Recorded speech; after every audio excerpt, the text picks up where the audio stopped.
इस सवाल को एक शॉर्ट ट्रिक से करेंगे, बहुत ही इंपॉर्टेंट शॉर्ट ट्रिक है। क्या पूछा गया है, 3 ब्लॉक हैं M1 M2 M3 कनेक्टेड है स्ट्रिंग से, फ्रिक्शनलेस आपका टेबल है और external force is 40 Newton.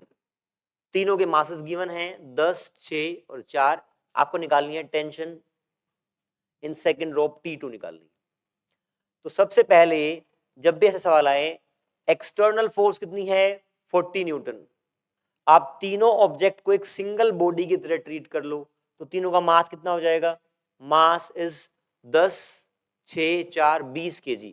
Total mass is 20 kg। External force is 40 newton. F is equals to mass into acceleration. Force आ गई 40, मास आ गया 20, एक्सेलरेशन निकालनी है 2 आ जाएगी। A इक्वल टू 2 मीटर पर सेकेंड स्क्वायर। ये आपकी एक्सेलरेशन आई है इस पूरे सिस्टम की कि किस एक्सेलरेशन से ये आगे की तरफ चलेगा। 2 मीटर पर सेकेंड स्क्वायर इसकी एक्सेलरेशन रहेगी। ये निकाला हमने फर्स्ट पार्ट। अब निकालना है टेंशन इन T2।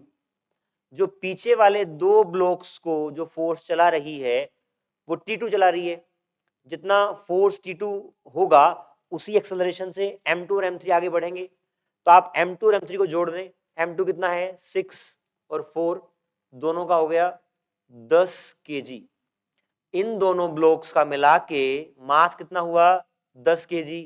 जो सिस्टम की एक्सेलरेशन रहेगी वही इन दोनों ब्लॉक्स की भी रहेगी। तो मास 10 है, एक्सेलरेशन 2 मीटर पर सेकेंड स्क्वायर है।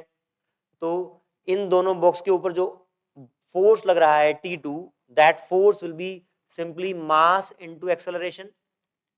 10 इंटू 2, ये आपका आ गया 20 न्यूटन। टेंशन T2 की वैल्यू आ गई 20 Newton. Second option is correct.